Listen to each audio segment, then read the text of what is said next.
breaking the stigma of HIV is like that first step of like creating spaces that are safe for queer people, but it's also just general acceptance of anything that is like considered taboo and not white. Once we get to that place, Seriously. like I think our acceptance of people will be different. Yeah, because it's all intersectional, and a lot of times there's someone trying to include one group and leave another group out, and that's still an oppressive society. We gotta accept everybody. We gotta let people do their thing, and we gotta like help to just go on like a trail of like true self-discovery and figuring out what you really want and what's really driving you, and stop letting these institutions and like these traditions like dictate who we are and who we accept and how we treat people. Like, we gotta get our own moral compasses. And like, I feel like every now and then I have to clean my moral compass because I'll be getting confused and diluted by the media.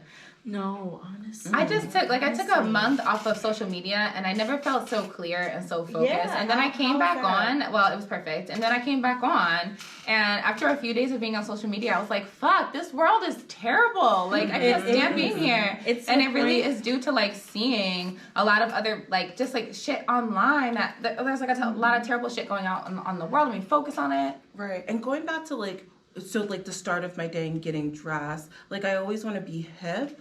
I'm 28 years old, so like I'm still young, but like I feel old. But social media makes me feel old. Yeah, it does like, that. You know what I mean? Does, because honestly. then like I see like the Kylie Jenners and the Nicki Minaj's and the Beyoncé's of our time, and like they look fantastic.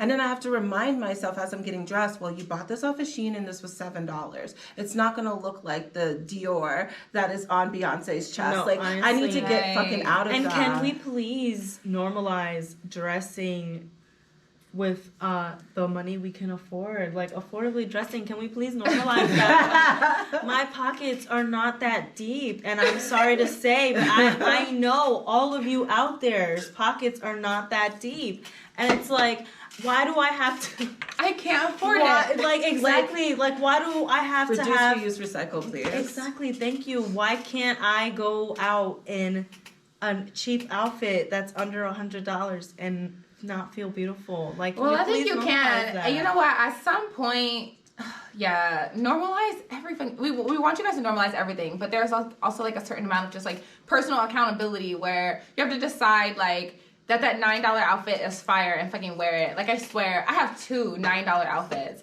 And, like, both time I wore them, I got so many compliments. Thank you. Because it really doesn't even come down to that. Like, you rock your shit, you own your shit. Honestly, I honestly don't pay more than $50 for anything that I wear, and I'm sorry to say that, but that's what it is. And it's also helpful for the environment if you thrift. It's helpful for the environment. It's so helpful. Saves so many dollars. Yeah. And it's helpful because climate change is real, guys. Like, right. Let's get it together. It's real.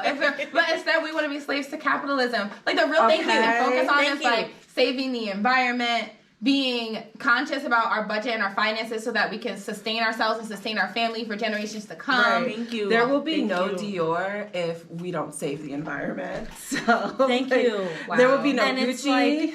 There will be no Versace. Damn, there will be nothing.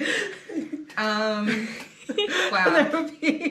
There will be nothing, exactly. Whenever I see high name brand stuff at the thrift store, I snatch that shit up though, even if it's like not in my size or anything. Like one time, I saw some Christian Louboutins where they're men's 12, and I bought them shit. So I was like, I don't give a fuck. I'm gonna do something with them. And you know what? It didn't make any sense. It wasn't a logical purchase. It was the capitalist in me. Listen, and it's like we're just like, oh my gosh, is this such and such brand? Like, I can feel important. For $3? No, honestly, that gets me too. And I feel like it's sad because I catch myself all the time constantly doing that. I'll see something on TV and like subconsciously when I'm doing my makeup, I'm like, oh my God, I'm going to try that. And then I'm like, what am I doing? Right. I don't like this. This is not who I am. Like, that's not my image. And I feel like even the most conscious person who is self-aware kind of slips into that. And it's not talked about often. And I feel like we should speak about that often because it's okay to want to be like, okay, maybe this person has a cute little outfit on. They inspired my outfit. Yeah, well, that's why we say that you just have to be intentional. Like, you have to live with intention, do nothing without intention. Like, when you're making your choices for how you're getting dressed, for what you're eating, be intentional about it. Because if you're inspired by someone else and you're intentional about it, there's nothing wrong with acknowledging them. It's like when you're intentional, you know what I mean? And then you start to think about like, oh, am I being a copycat? Like, no, you can chill. You can acknowledge the truth about the world and be comfortable in that. Let's go with that copycat shit. Yeah. Oh like, my god. Like, listen, because everyone needs to wear a t-shirt and pants. So like, is everyone copying each other? I don't know. So if you wore the same dress at prom, shoes on. You have shoes on. Right. If you showed up to prom and somebody else had the same dress on as you, what would you do? What would I do? I'm wearing it differently. We're going to be, first off, we may be different shades. We're going to be different body types. Like, we're wearing the dress differently. You know what I mean? Honestly. And also, because of capitalism, we are all going to look the same. Similar, you know very similar, I mean? right? Very similar. Even the people getting surgeries are getting similar surgeries. Exactly. Oh my gosh. That's a like, topic and that then if you drives look me at crazy. fashion throughout the years, like 1940s, 50s, 60s, even like Irte in like 1920s, like everything was stylized to look the same because that was what was in. And if you're into fashion, that's what you're gonna do. Yeah. You know, you follow seasons. Like there are people who are like that. I'm not like that because I have no dollars, but.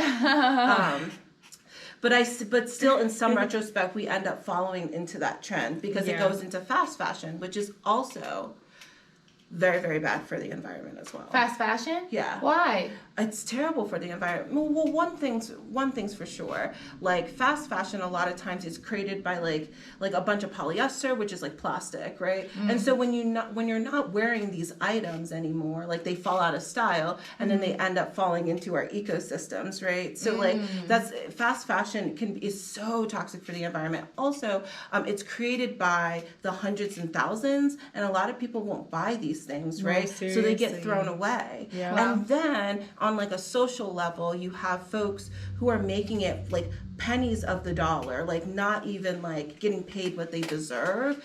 And like, I don't want to go into it, but like, you know, you have like young folks in China getting paid like a penny an hour to sew up this very nice blouse that I got from Shein. Thank you so much, Shein.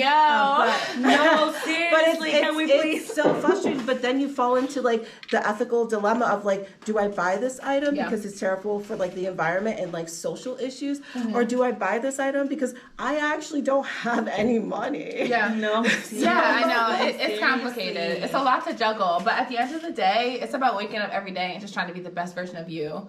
Like, and trying to, at least in small ways, take strides toward making the world a better place. Like, we can't do everything in one day. And that's like, sometimes I get frustrated with billionaires because I'm like, no, I'm still frustrated with billionaires. But what I want to say is I understand you have a bunch of money and you could afford to solve world hunger and fix Flint's water and you don't. Some people say you don't because what would happen if all of a sudden nobody was homeless and nobody was hungry? Like it would cause different issues and the world would...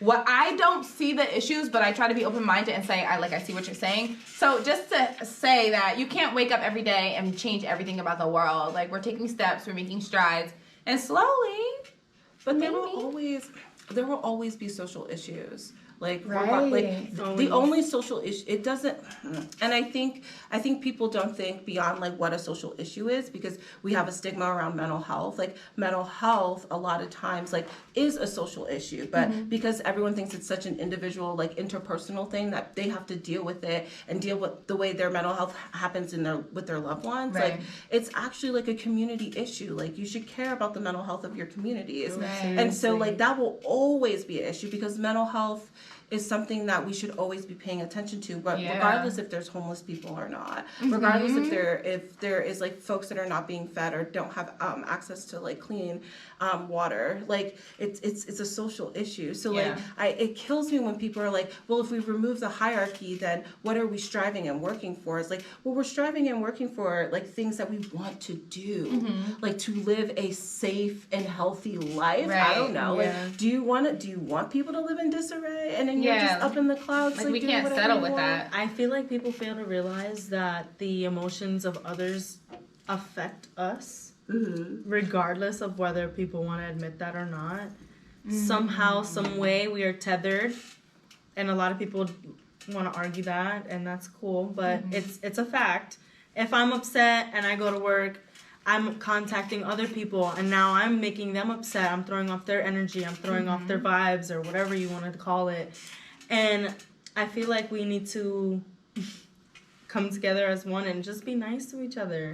It's not hard to say, okay, you look nice today. People are afraid of Hey, girl, like, I'm loving the way your hair looks today. Right, I feel like it's not hard. something that small can go so far. And I feel like, can we to the dollar too? Like, share your dollars. Like, No, not only just honestly, share your yes, kindness, but share your yes. dollars. Like, I make without a camera. $45,000 a year, like that's how much I make, which is like not a lot of money, folks, but it sounds like it is. It doesn't go very far. So I make $45,000 a year, but I still find ways to donate at least like maybe $2,000 to local nonprofits and like and into the like the work that I do, and it's like, but I know and I'm aware that I have an extra $2,000 a year to do community work and like to donate to community activists and like community projects. So like I'm aware of that, but I'm only making 45. So where is that billionaire? I see you, Steve, at Amazon. Elon Musk, my arch nemesis. Yes. Can we please talk about? Yeah. Let's not. Right. Let's. You not know what? Yeah, Elon Musk. we can definitely get into Elon Musk. You know, he is literally my arch nemesis, and